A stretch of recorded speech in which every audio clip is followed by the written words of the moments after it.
There it is again. That sound. You're standing at your front door, keys in your hand, 1 foot already in the hallway, and behind you, you hear it start. A soft whine at first, just a little sound, almost like a question. And you tell yourself, it's fine, he'll settle. So you close the door, you turn the key in the lock, and that's when the whine becomes a howl. You freeze. You can picture him on the other side of that wood, those little paws scratching at the floor, that tiny body trembling. Maybe you hear the thud of him throwing himself against the door. Maybe you hear the frantic barking that neighbors have started to complain about. And your heart just breaks. You feel it crack right down the middle. Because you have somewhere to be. You have work, you have errands, you have a life. But he doesn't understand that. All he understands is that his whole world, which is you, just walked out and left him alone in a quiet, scary, enormous house. The panic is real. His and yours. And the worst part? You come home to shredded couch cushions, a puddle by the door, and a puppy so wound up he can barely breathe. And you think to yourself, what am I doing wrong? Let me stop you right there, my friend, because you're not doing anything wrong. But there is something nobody has told you. I know that feeling. I know that guilt that sits in your stomach all day at work, wondering if he's okay. And I know what most people do next. They go online, and they get funneled straight toward the expensive fixes. The $400 prescription anxiety medications. The $2,000 board and train programs that ship your baby off to a stranger for 3 weeks. The endless parade of commercial calming products loaded with chemicals you can't even pronounce, sold to you by companies that profit off your panic. That's the enemy here. An entire industry that wants you to believe that your puppy's fear is a complicated, costly medical mystery that only their product can solve. But what if I told you that the real reason your puppy panics has almost nothing to do with a chemical imbalance? What if I told you that the actual root cause is something so simple, so misunderstood, that once you see it, you'll never look at your goodbye routine the same way again? And what if the fix, the real, lasting fix, is sitting in your kitchen and inside your own daily habits, costing you almost nothing at all? If you saw the thumbnail of this video, you saw the promise, the quick fix, and I meant it. The secret to calming your panicking puppy isn't locked away in a vet's pharmacy. A huge part of it lives right in your kitchen pantry and refrigerator, and the rest lives in a handful of tiny changes to the way you come and go. By the end of this video, you'll understand exactly why your puppy loses his mind when you leave, and you'll have a complete, gentle, natural plan to fix it from the inside out. Hi everyone, I'm Dr. Tony Lee, your neighborhood veterinarian, and welcome back to the channel. I want to tell you about a little Cavalier Spaniel named Biscuit, who came through my clinic doors a while back. His owner, a lovely young woman, was at the end of her rope. She was in tears in my exam room. Biscuit had chewed through a baseboard, cracked a tooth doing it, and she was one landlord complaint away from losing her apartment. She'd already spent hundreds of dollars on gadgets, and when I asked her a few simple questions about her mornings, the whole picture came clear in about 90 seconds. The problem wasn't Biscuit. The problem was a few small, completely understandable mistakes that almost every loving pet parent makes. And here is the statistic that should make all of us sit up straight. Separation-related distress affects an estimated 20 to 40% of dogs seen in veterinary behavior practices. That's up to 4 out of every 10 dogs. And in puppies, that critical window when it develops, if we get it wrong, it can shape their anxiety for the rest of their lives. We're not talking about a minor annoyance here.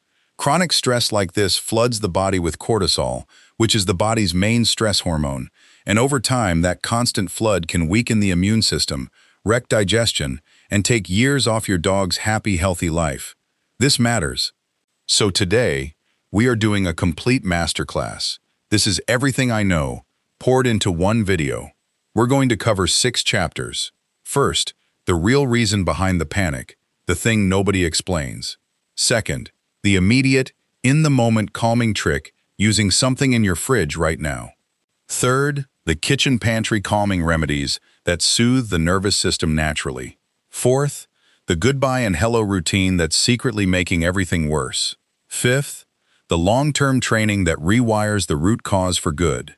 And sixth, a reality check chapter where I tell you how to put it all together without overdoing it. So do me a favor, grab a pen and a notebook, because you are going to want to write some of this down. And if this channel has ever helped you and your best friend, go ahead and hit subscribe so I can keep protecting pets like yours. All right, let's dive in. Chapter 1. The real reason your puppy panics. And I promise you, it is not what you think. But what if the whining and the howling aren't your puppy being dramatic or spoiled or clingy?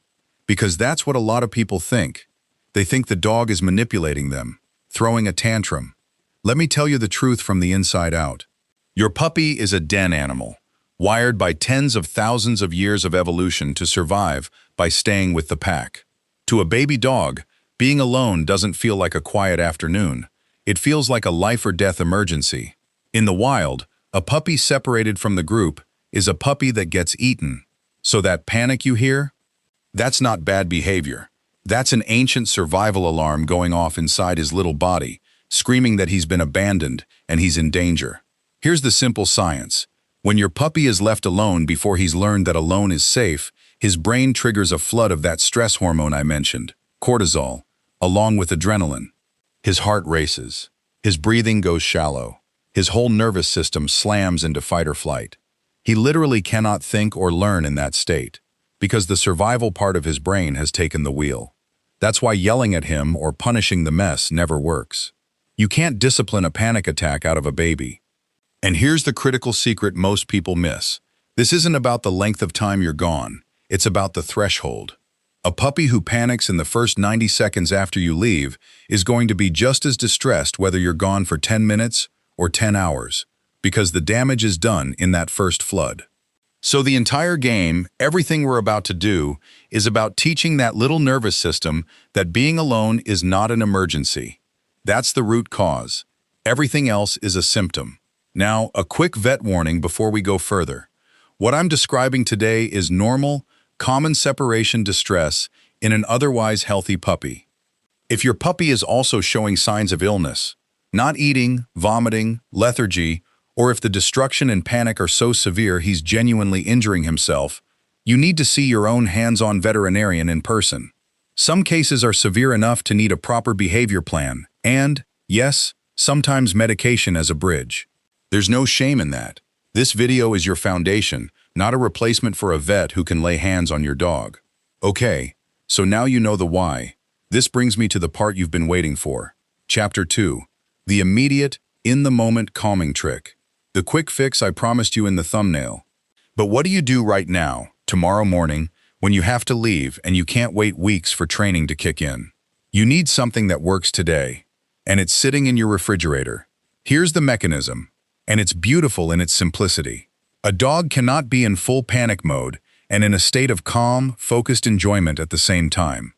The nervous system can only run one program at a time, so our job is to hijack that first 90 seconds, the danger window, and fill it with something so absorbing, so deliciously calming, that his brain switches out of the survival channel and into the pleasure and focus channel.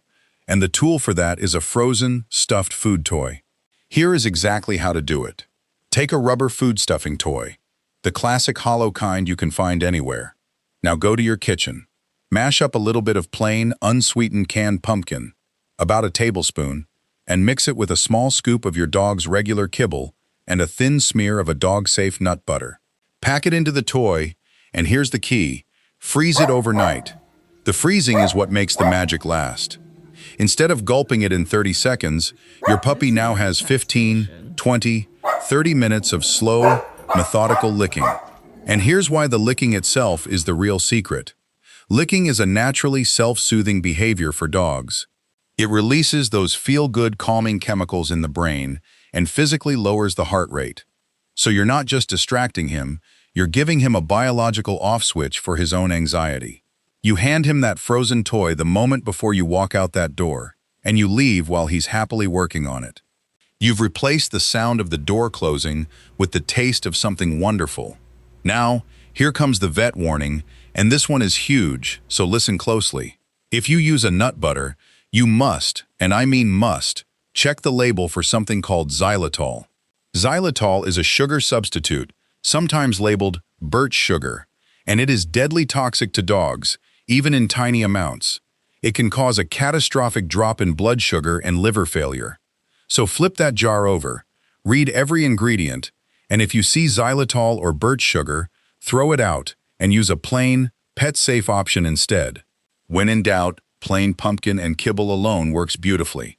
Do not gamble on this one. We're covering a lot already. Grab a sip of water, because this next part is where the real natural healing happens. Chapter 3. The Kitchen Pantry Calming Remedies that Soothe the Nervous System from the Inside Out. But what if you could actually lower your puppy's baseline anxiety? Not just distract him in the moment, using gentle, natural ingredients you already own. This is where my holistic side gets excited, because nature gave us some wonderful tools, and the commercial industry doesn't want you to know how cheap they are. Let's start with the simplest one, chamomile. Yes, the same chamomile in the tea bag in your pantry. Chamomile contains a natural compound called apigenin, which is just a plant compound that gently binds to calming receptors in the brain, taking the edge off nervous tension. Here's how you use it safely. Steep 1 chamomile tea bag, the plain kind, no additives, no caffeine, in a cup of hot water, and let it cool completely to room temperature. Then you can add a couple of tablespoons of that cooled tea over your puppy's food, or offer a little in his water bowl. We're talking small amounts. This is a gentle nudge toward calm, not a sedative. Next, let's talk about that pumpkin again, because it's a 2-for-1 hero. Beyond stuffing the toy, plain canned pumpkin is rich in fiber and helps settle the digestive upset that so often comes with a stressed puppy. Remember, anxiety and the gut are deeply connected. A calmer gut sends calmer signals to the brain. That's the gut-brain axis, which is just a fancy way of saying your dog's belly and brain are constantly talking to each other.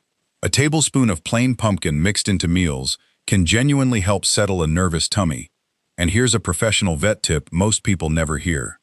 One of the most powerful calming tools isn't a food at all, it's a smell. Dogs experience the world through their nose far more than their eyes.